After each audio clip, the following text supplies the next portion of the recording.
My name is Molly, I'm 32 years old, and I'm married to Justin, who's 35. He works in an office, while I'm a freelance fashion designer, working from home.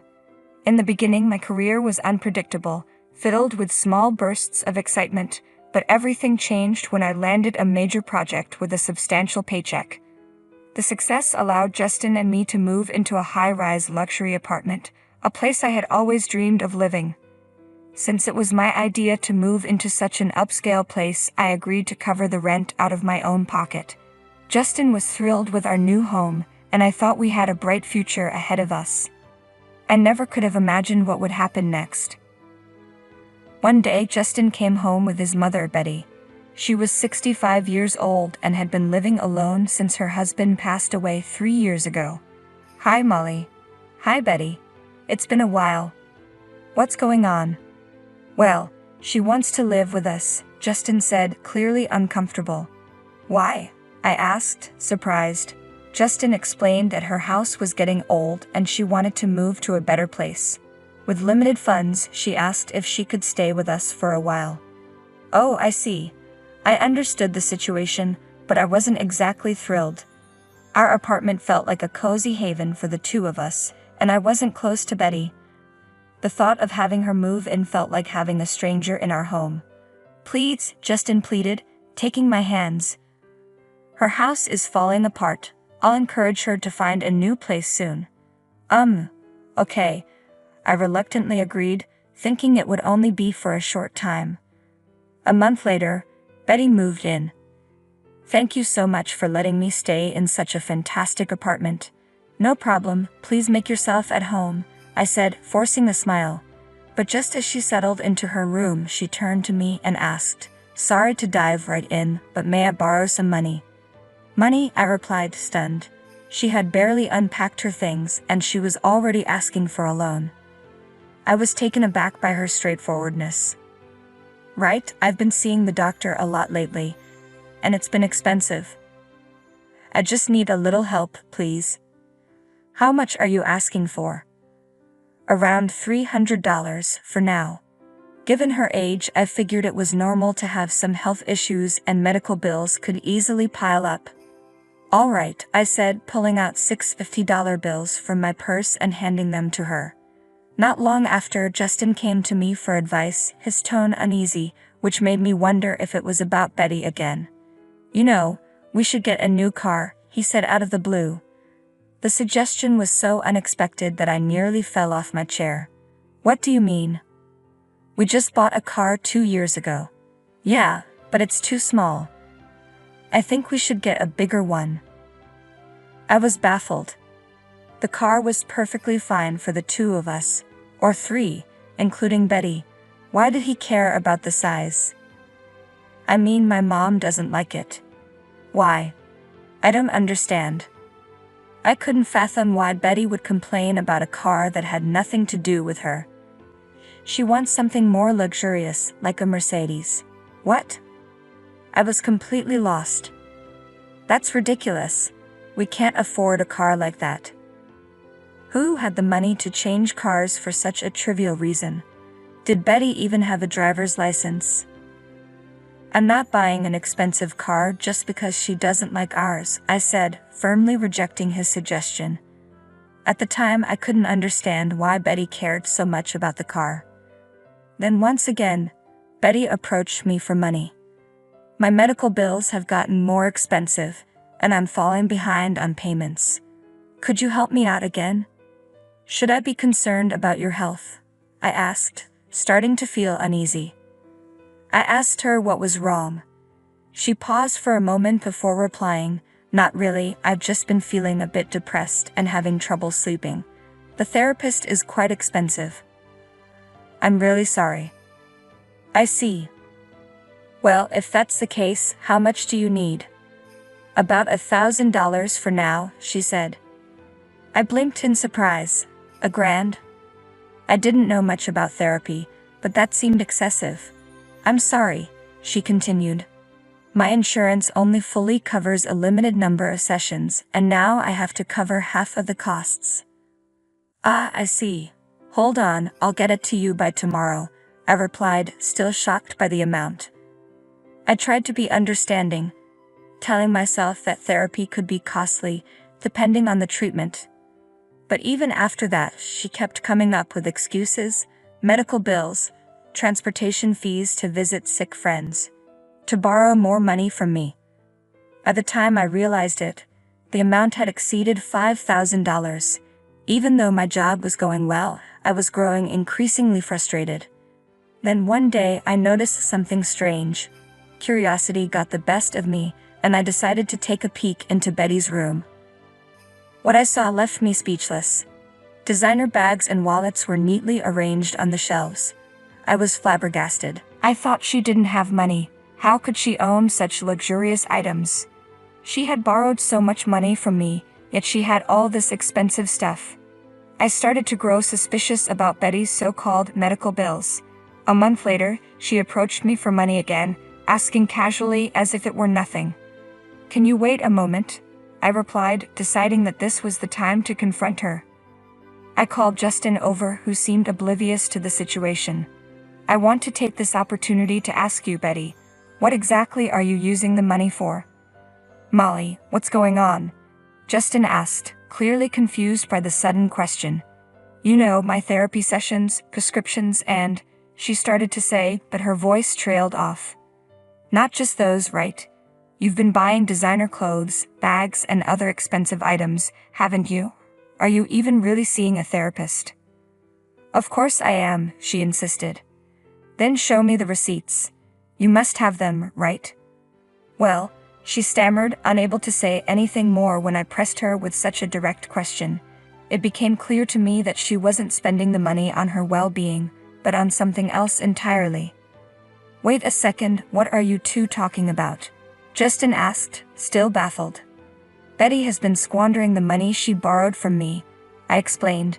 "It's more than $5,000, you know." Even then, Justin tried to defend her. "You're being too harsh. Can't you talk to her in a nicer way?" He had a soft spot for his mom. In other words, he was a mama's boy. "I don't have any receipts. I was shopping and eating out with my friends," Betty finally confessed. I couldn't believe how relaxed she had seemed despite supposedly having no money, and she hadn't appeared depressed at all.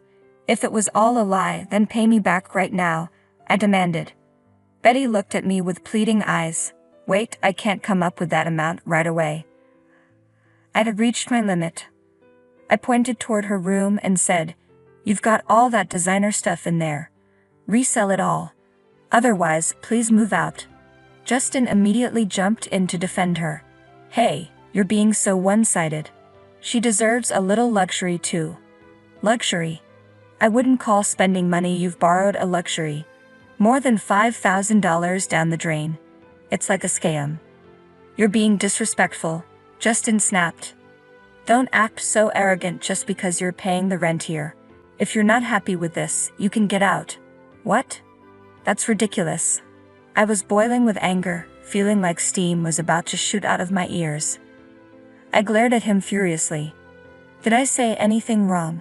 You created this mess by bringing Betty here in the first place. And what do? Nothing but lays around at home. Who do you think makes it possible for us to live in such a nice place?" I couldn't hold back any longer. "You're so condescending, it's infuriating. Get the heck out now." Rage had completely taken over him. "Fine, don't regret this," I said, gathering only the essentials before leaving the apartment. I quickly found a new place to live. Since I worked remotely, I could do my job from anywhere, and I wasn't fixated on living in a high-rise as long as my new home was comfortable. Now, what to do next? I had no intention of returning to that place. I had been the one paying the rent every month, and I doubted Justin would be interested in taking over. Even if he wanted to, there was no way he could afford it on his salary. My income was far higher than his. I went to consult with the realtor who had helped me before. "I'm finding it difficult to keep up with the rent due to personal reasons," I lied, though I could easily afford it. "I'm sorry to hear that. What would you like to do?" the realtor asked sympathetically. I explained my situation and asked for a favor. A few days later, while I was working, Justin called me. "What?" I answered. "What do you mean, what? What have you done?" "We've been told to move out because the lease was cancelled." "Yes, I asked the property agent for permission to break the lease," I replied calmly. "I don't live there anymore, so I have no reason to keep paying the rent. Don't you understand that?" "But my mom and I still live here." "What are we supposed to do?" he exclaimed, clearly frustrated. I couldn't believe he was still clinging to that nonsense. I was astounded and said coolly, "I don't live there anymore, so why should I continue taking care of the apartment? If you're in trouble, you should talk to your mom and maybe sell some of her things to raise some money." He shot back angrily, "It was you who wanted to live in a high-rise. If you don't want to move, why don't you take over the lease yourself?" "Wait," I said, "I guess you can't afford it with your salary. You must be frustrated because you can't come up with a better argument." He was clearly exasperated. "You should be able to manage a lower-cost apartment. Why not fight for the lease and move in with your mom?" "Are you out of your mind?" I retorted. "My mom's already spent the money from selling her house, and I don't have any savings. How do you expect me to find a new place?" "None of my business," I added coldly. He had been relying on my income for the most part, so I was baffled at how he still had no savings. It was clear that both he and his mother had been irresponsible. "You brought this on yourselves," I said, "and you'll have to figure it out from now on. Are you telling us we'll be homeless?" "You're still my wife," he protested.